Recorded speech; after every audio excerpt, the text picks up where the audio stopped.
A woman walks into Judge Caprio's courtroom and doesn't say a single word. Not one.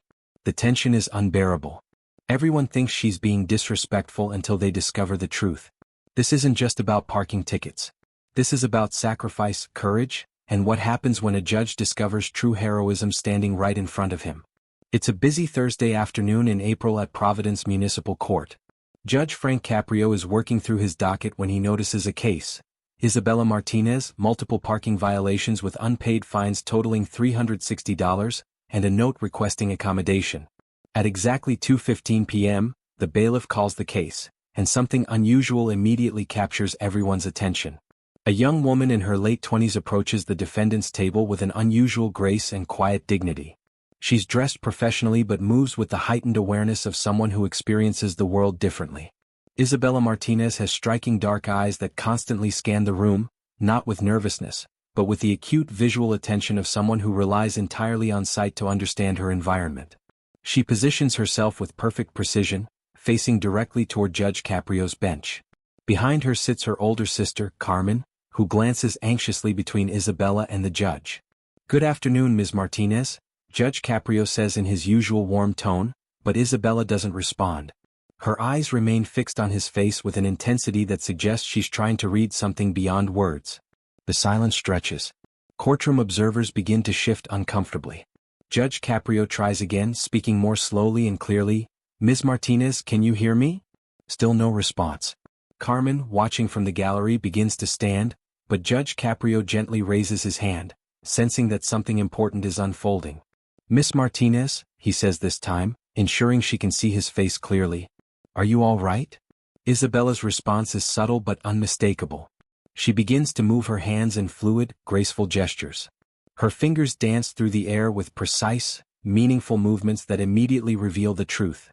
Isabella is communicating in American Sign Language. The courtroom collectively holds its breath as everyone realizes simultaneously that Isabella Martinez is deaf. She's been trying to lip-read and communicate through sign language this entire time. Judge Caprio's expression transforms from confusion to immediate recognition. Within minutes, Sarah Chin, a certified ASL interpreter, arrives and positions herself. "Miss Martinez," Judge Caprio says with Sarah interpreting, "I apologize for the confusion.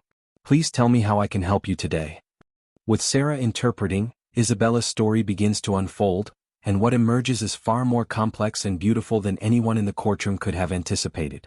"Your Honor," Isabella signs with Sarah voicing her words, "I want to thank you for your patience and for providing an interpreter.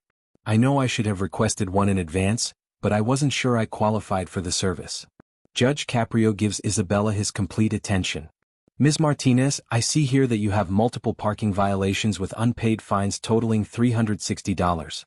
Can you help me understand your situation?" Isabella's hands begin to move with increasing confidence. "Your Honor, I work as a graphic designer for a small nonprofit organization. My salary is modest, but I love my work because we create educational materials for children with disabilities." She continues, "The parking tickets are all from downtown near the Providence School for the Deaf. I volunteer there 3 evenings a week teaching sign language to families who have deaf children but don't know how to communicate with them." Judge Caprio leans forward. "That's very admirable, Ms. Martinez. But why haven't these fines been paid? Some of these tickets are several months old." Isabella pauses, her hands hesitating as she prepares to reveal something personal and difficult. "Your Honor, for months ago I learned about a family, the Rodriguez family, whose 8-year-old daughter Maria was born deaf.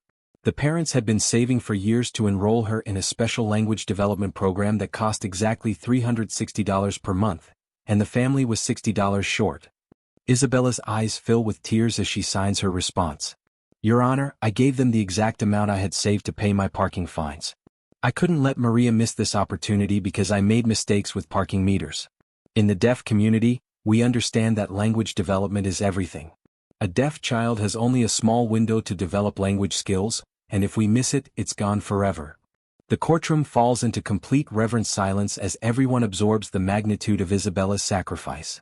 She explains that she was working extra freelance projects to earn the fine money back, determined to pay what she owed, but that Maria's language development had to come first. Judge Caprio takes several moments to review the receipts Isabella provides, confirming her selfless payment to the Rodriguez family. When he finally speaks, his words carry the weight of 3 decades of court experience. Ms. Martinez, he begins, in 30 years on this bench, I have never encountered someone who sacrificed their own legal compliance to ensure a child's educational development. He pauses, looking directly at Isabella with profound respect.